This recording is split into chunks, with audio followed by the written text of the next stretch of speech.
Halo teman-teman, perkenalkan nama saya Nosa Melawati. Saya dari Universitas Kristen Indonesia, program studi pendidikan fisika angkatan 2018. Nah, di sini saya akan menjelaskan materi tentang statistik Bose-Einstein. Nah, di sini itu di dalam statistik Bose-Einstein itu terbagi 4 bagian. Judul besarnya ya, pertama itu ada sifat dasar boson, yang kedua ada konfigurasi boson, yang ketiga konfigurasi maksimum, dan yang keempat parameter alfa untuk foton dan boson. Nah, yang pertama itu ada boson. Nah, apa sih boson itu? Nah, jadi boson itu adalah partikel yang spinnya itu kelipatan bulat dari H bar sama dengan H bar per 2, di mana kelipatan bulatnya itu ada 0, 1, 2, 3, dan seterusnya. Nah, yang kedua itu boson ini mengikuti statistik Bose-Einstein. Nah, yang ketiga, dia itu tidak memenuhi prinsip larangan Pauli. Kenapa dia tidak mengikuti prinsip larangan Pauli?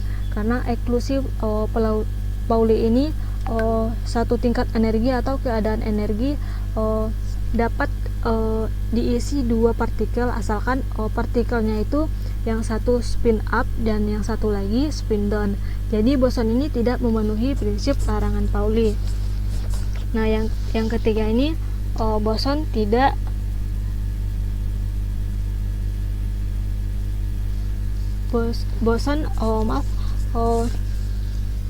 boson ini termasuk kategori partikel pembawa interaksi.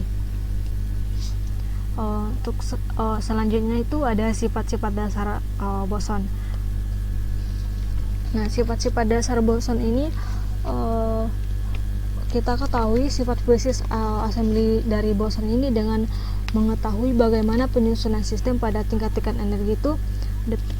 Tingkat-tingkat energi yang ada, yang pertama itu berlaku untuk partikel kuantum yang mempunyai spin kelipatan bulat dari H bar, seperti yang dijelasin slide yang tadi. Contohnya itu ada foton, fonon, dan lain-lain. Nah, yang kedua ini boson ini termasuk partikel yang tidak dapat dibedakan karena panjang gelombang de Broglie itu sangat besar. Nah, sangat besar sekali sehingga saling superposisi antara partikel yang satu dan partikel yang lainnya. Nah, diasumsikan energinya itu sistem diskrit atau tertentu. Nah, selanjutnya itu aturan distribusi atau di sini itu aturan distribusinya ini diisi hampir mirip dengan statistik Maxwell-Boltzmann. Nah, jadi satu tingkat energi itu dapat ditempati oleh satu partikel, dua partikel, semua partikel, atau bahkan tingkat energi ini diperbolehkan kosong sama sekali atau bebas. Yang selanjutnya itu tidak memenuhi prinsip eksklusi Pauli seperti yang sudah saya jelaskan tadi. Yang selanjutnya itu terakhir, cara penghitungan kemungkinan penyusunan sistem membagi tingkat-tingkat energi atau keadaan energi menjadi M kelompok.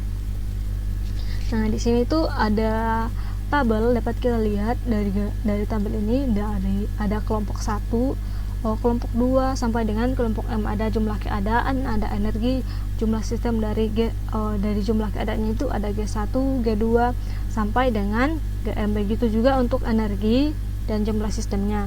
Nah, jadi jumlah total sistem dalam assembly itu persamaannya adalah N sama dengan sigma M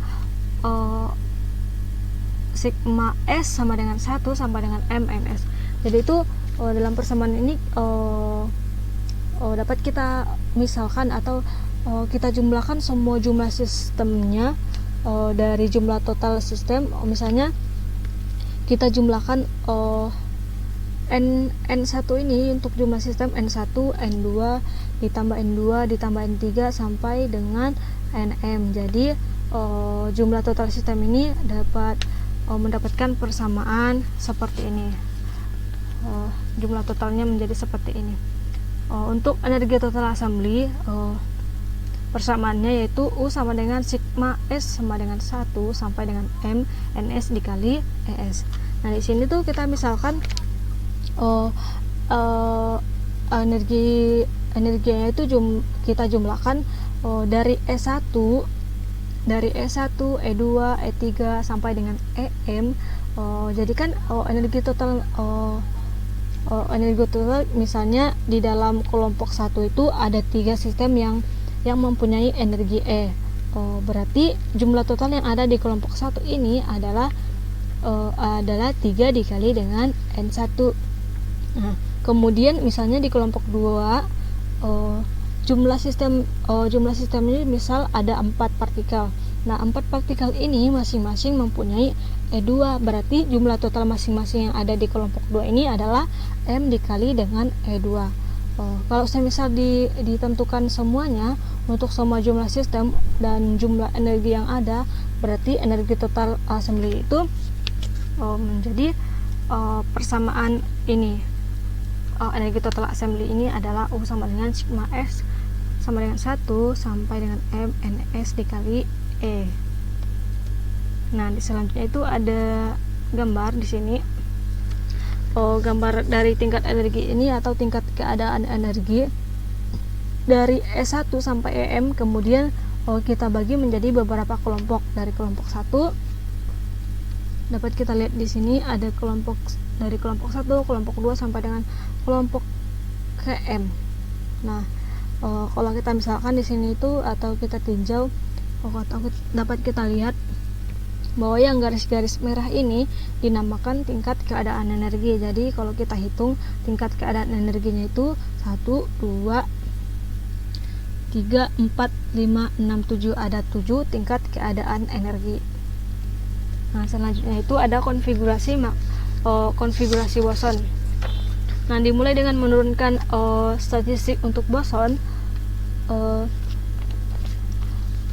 Statistik ini dinamakan statistik Bose-Einstein. Agar dapat menentukan fungsi distribusi Bose-Einstein, kita terlebih dahulu harus menentukan konfigurasi dengan probabilitas paling besar. Jadi konfigurasi ini memiliki probabilitas yang jauh lebih besar daripada konfigurasi lainnya, sehingga hampir seluruh waktu sistem boson itu membentuk konfigurasi tersebut. Jadi sifat rata-rata assembly itu dapat dianggap sama dengan sifat konfigurasi maksimum tersebut. Nah, di sini itu ada tinjauan kelompok seperti penjelasan gambar tadi, gambar yang ini ya teman-teman. Jadi di sini kita misalkan ada kursi dan orang. Nah, jumlah total kursi itu kita anggap sebagai G1. Jadi di dalam kelompok ini pertama kita misalkan kursi ini kita analogikan sebagai tingkat keadaan energi. Jadi garis-garis yang merah tadi yang kita hitung tadi ada jumlahnya itu ada 7 jumlah keadaan energi. Di sini kita anggap sebagai kursi, kita analogikan sebagai kursi. Nah, jadi kita analogikan dengan kursi, dan partikel ini adalah orang. Untuk partikel ini kita analogikan sebagai orang. Jadi ini kita misalkan atau kita tinjau kelompok 1 diisi ada 5 orang. Ada 5 orang di dalam kursi ini. Jadi di dalam kelompok 1 jumlah keadaan energi di jumlah keadaan energinya ada 5, sedangkan jumlah partikel di kelompok 1 itu ada 11. Nah, jumlah partikel ini adalah orangnya, dapat kita hitung. Di sini ada 11 orang. 11 orang. Jadi sekarang kita akan mencari tahu ada berapa jumlah cara penyusunan 11 orang dari kelima kursi yang ada. Kita mau menyusun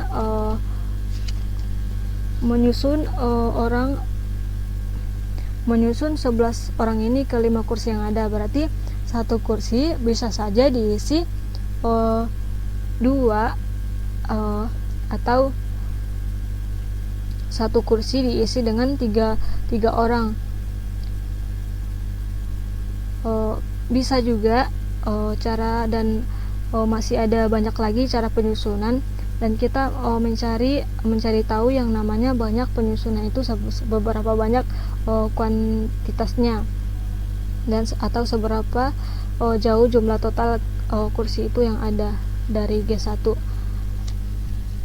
Nah, jadi Kemudian jumlah kursi yang dapat dipertukarkan itu adalah G1 kurang 1 karena salah satu kursi harus tetap di ujung bawah. Nah, jumlah orang ini adalah N1.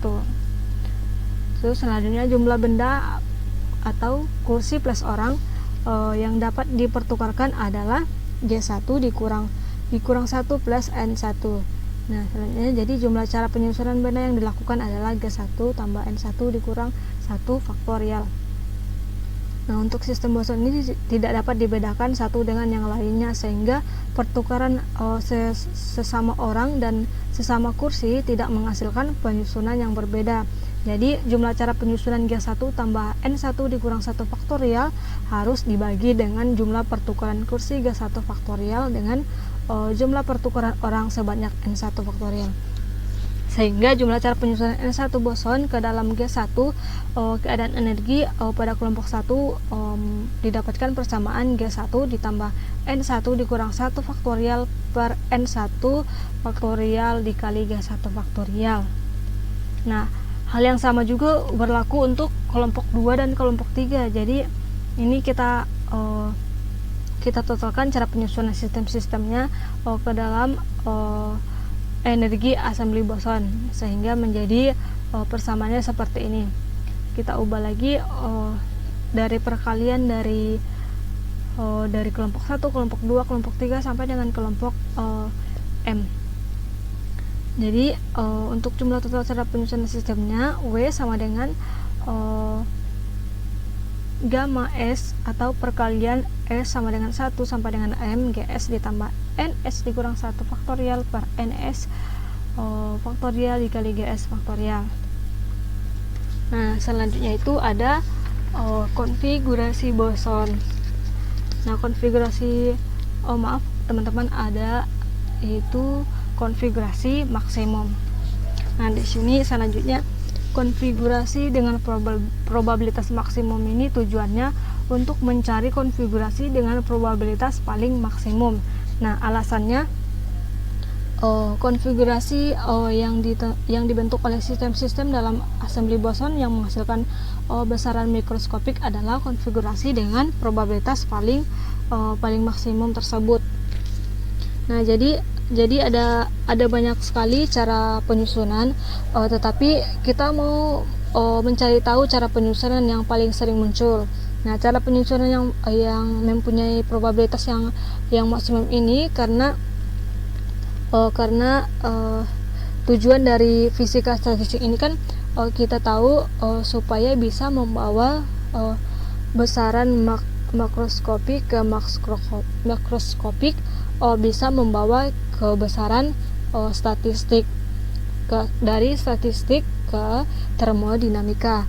Nah, ternyata di sini yang bisa kita bawa ke besaran termodinamika itu adalah konfigurasi yang dibentuk oleh sistem-sistem yang mempunyai konfigurasi paling maksimum. Nah, di sini ada tinjauannya.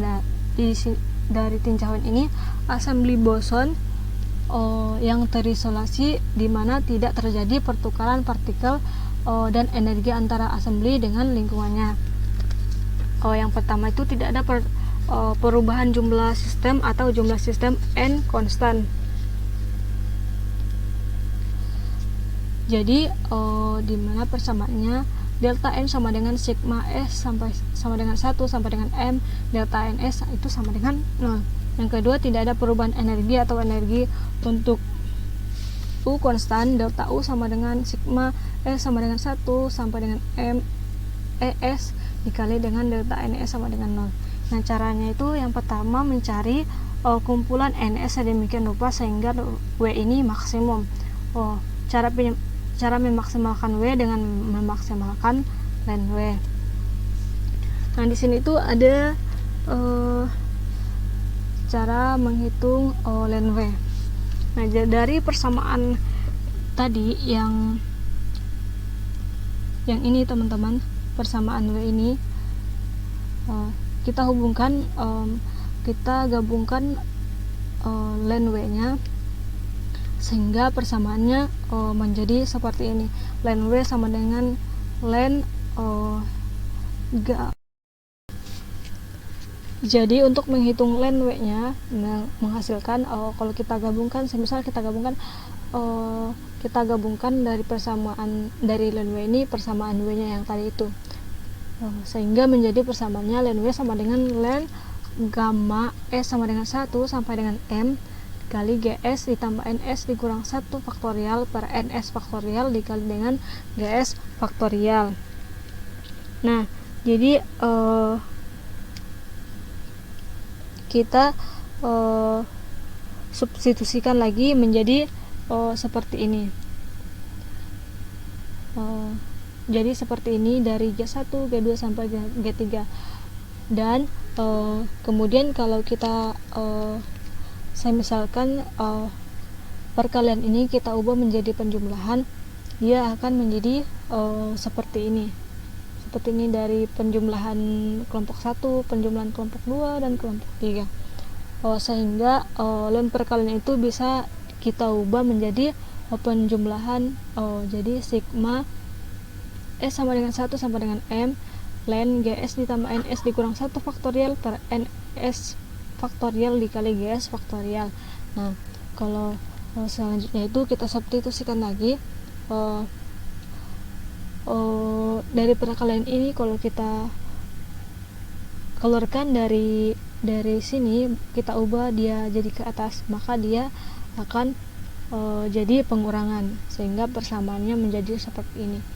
Jadi yang suku yang di bawah ini kita bawa ke atas sehingga menjadi pengurangan. Nah, di sini tuh kita substitusikan lagi dengan menggunakan pendekatan Stirling. Nah, di sini itu kan ada 3 suku. Nah, ada 3 suku, suku pertama, suku kedua, dan suku ketiga. Nah, suku pertama ini, maaf ya teman-teman, tidak tertulis suku pertamanya. Nah, ini adalah suku pertamanya. Jadi suku pertama itu len GS ditambah NS dikurang 1 faktorial, kita ubah menjadi pendekatan Stirling. Jadi GS ditambah NS kurang 1 len GS ditambah NS kurang 1 dikurang GS ditambah NS dikurang 1. Untuk suku kedua, len NS ini, len NS faktorial, kita ubah ke dalam pendekatan Stirling sehingga menjadi seperti ini. Dan untuk suku ketiga, len GS faktorial, kita ubah ke dalam pendekatan Stirling menjadi seperti ini, GS len GS dikurang GS. Selanjutnya itu sehingga len W nya itu sama dengan kita gabungkan dari suku pertama, suku kedua, dan suku ketiganya yang sudah kita ubah ke pendekatan Stirling. Jadi persamaannya jadi seperti ini, kita gabungkan dari suku pertama, suku kedua, dan suku ketiga. Nah, jadi selanjutnya untuk mencari pendekatan len W yang maksimum ini, maka persamaan 12 harus kita diferensialkan terhadap NS sehingga diperoleh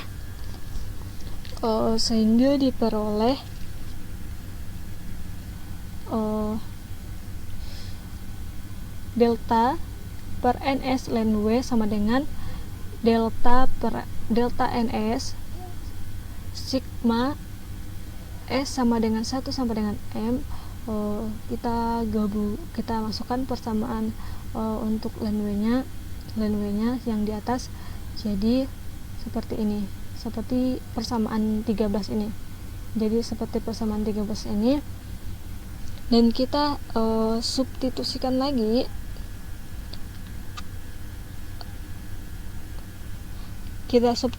lagi, atau kita turunkan terhadap NS.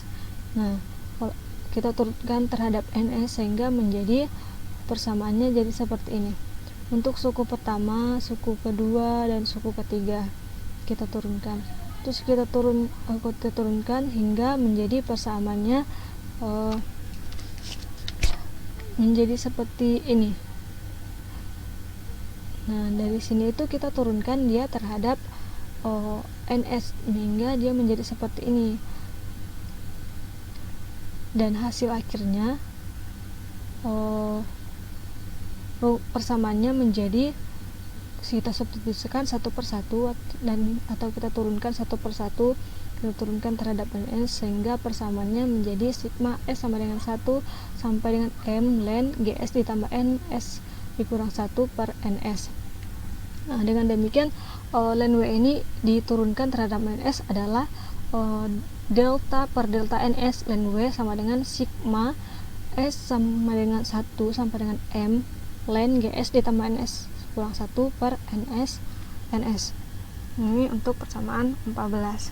Nah, dari persamaan 14 tadi itu dapat dituliskan sebagai berikut. Jadi delta ln W sama dengan sigma S sama dengan 1 sampai dengan M ln GS tambah NS kurang 1 per NS delta NS. Jadi diasumsikan lagi bahwa jumlah partikel NS ini,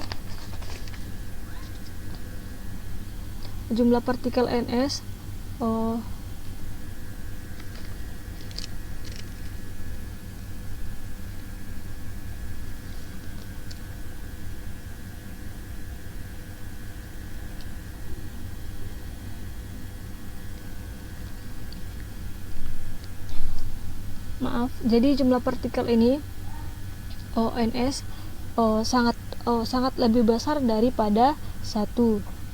Jadi kita ibaratkan misalnya sejumlah partikel itu ada 1 juta. Nah, kan jumlah partikel itu 1 mol saja kita pakai adalah 10 pangkat 23. Bilangan angka itu ada 10 pangkat 23 molekul. Jika dibandingkan dengan 1 itu kan sangat jauh. Jadi di sini karena kita asumsikan GS dan NS itu sangat lebih besar daripada 1, sehingga 1 yang ada di dalam persamaan ini kita asumsikan kita abaikan saja karena dia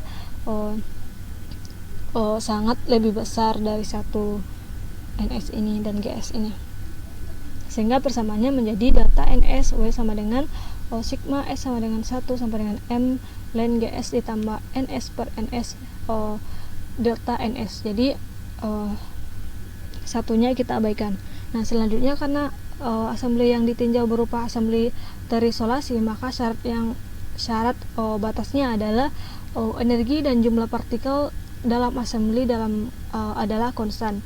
Nah, penggabungan persamaan dari 6, 7 dan 16 dapat dilakukan dengan menggunakan penggalian Lagrange. Jadi delta ln W ditambah alpha delta N ditambah beta delta U sama dengan 0. Nah, kita substitusikan persamaan 6, 7 dan 16 ini ke dalam persamaan 17, sehingga menjadi seperti ini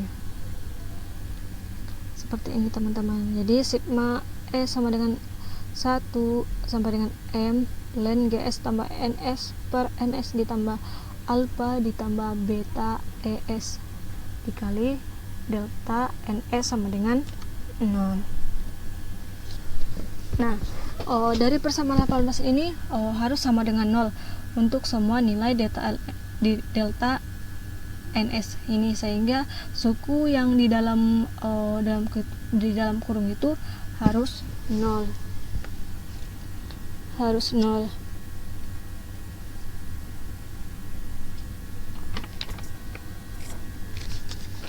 Sehingga persamaannya menjadi seperti ini, ln GS ditambah NS per NS ditambah delta alpha ditambah beta ES sama dengan 0. Jadi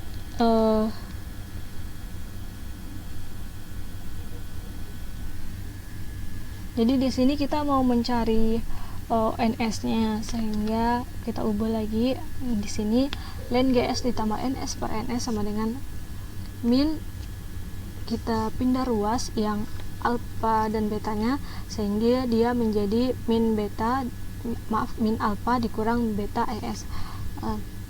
Karena kita ingin mencari NS-nya, maka kita harus eksponensialkan semuanya. Jadi ini kita eksponensialkan, yang len ini kita eksponensialkan, jadi eksponensial len GS ditambah NS per NS sama dengan eksponensial min alpha dikurang beta ES. Jadi eksponensial len ini itu kan berarti akan hilang, sehingga tinggal GS ditambah NS per NS sama dengan eksponensial min alpha dikurang beta ES, sehingga mendapatkan persamaan seperti ini. Jadi GS nya ini kan NS sama NS kan jadi konstan, jadi 1, karena dia konstan sehingga dia menjadi 1. Jadi GS per NS ditambah 1 sama dengan eksponensial pangkat min alpha dikurang beta ES, sehingga GS sama dengan karena 1 ini kita anggap tidak perlu dituliskan, dia ada tapi tidak perlu dituliskan. Jadi GS maaf teman-teman, yang 1 ini kita pindah ruaskan. Yang 1 ini kita pindah ruas ke kiri, sehingga GS nya sama dengan NS sama dengan GS per NS sama dengan eksponensial pangkat alpha dikurang beta ES dikurang 1. Sehingga kita pindah ruas lagi karena kita ingin mencari NS, sehingga NS nya menjadi NS sama dengan GS per karena kita ubah dia bawa ke bawah sehingga dia menjadi positif. Jadi eksponensial alpha ditambah beta eksponensial beta ES dikurang 1. Dengan demikian len W ini bernilai maksimum jika nilai NS nya adalah NS sama dengan GS per eksponensial alpha ditambah beta ES kurang 1. Jadi konfigurasi yang mempunyai probabilitas paling maksimum ini adalah yang jumlah sistem tiap kelompok ini memenuhi persamaan 19 ini. Nah, selanjutnya itu ada parameter alpha untuk foton. Nah, di sini itu ada gambarnya. Dari gambar ini dapat kita lihat bahwa yang pertama itu radiasi yang masuk ke dalam lubang yang ada di dalam kotak berperilaku seperti partikel disebut foton. Nah, foton ini akan menabrak atom yang ada di dinding kotak yang di sini. Jika fotonnya masuk, maka dia akan menabrak atom yang ada di dalam dinding atom. Ketika dia bertumbukan, terjadi transfer energi dari foton ke atom, sehingga atom yang ada di dinding itu bergetar. Nah, setelah tumbukan, foton terpental lagi menumbuk atom yang ada di dinding lain, dan yang terjadi itu transfer energi. Begitu seterusnya sehingga energi foton itu habis karena dia saling terpental, sehingga lama kelamaan fotonnya itu akan habis. Nah inilah yang dimaksud dengan benda hitam yang ada di dalam kotak itu. Nah, sebagai penyerap sempurna karena benda hitam ini sebagai penyerap sempurna karena ketika radiasi elektromagnet itu masuk ke dalam kotak sudah tidak bisa keluar lagi. Jadi setelah radiasinya masuk ke dalam kotak itu, dia itu tidak akan bisa keluar lagi, sehingga foton itu diserap di dalam dinding. Ketika foton menabrak atom, ada 2 kemungkinan yang terjadi. Jika foton mengenai elektron, maka kulit terluar terjadi efek Compton. Jika foton mengenai elektron pada kulit terdalam, maka terjadi efek fotolistrik. Nah, dapat efek fotolistrik, kekosongan elektron pada kulit terdalam akan diisi oleh elektron yang berada di kulit luarnya dengan memancarkan foton. Nah, jadi dapat disimpulkan bahwa foton dapat diproduksi dan dapat diserap. Artinya jumlah foton itu berubah-ubah, tidak konstan. Sehingga jika Jadi di sini dapat disimpulkan bahwa foton dapat diproduksi dan dapat diserap. Artinya jumlah foton itu berubah-ubah, tidak konstan. Nah, sehingga kita menganalisis assembly foton, maka syarat batas berupa jumlah partikel konstan itu sudah tidak berlaku lagi. Sehingga delta N sama dengan sigma S sama dengan 1 sampai dengan M, delta NS tidak sama dengan 0. Nah, sehingga dalam metode penggalian Lagrange kita tidak perlu memperkenalkan statistik alfa sama dengan 0 karena jumlah partikel itu tidak konstan. Dengan demikian, line Y itu bernilai maksimum jika nilai NS-nya adalah NS sama dengan GS per eksponensial pangkat beta ES dikurang 1. Jadi konfigurasi yang mempunyai probabilitas paling maksimum ini adalah yang jumlah sistem tiap kelompok ini memenuhi persyaratan persamaan 21 ini. Sekian penjelasan materi yang dapat saya sampaikan. Saya ucapkan terima kasih.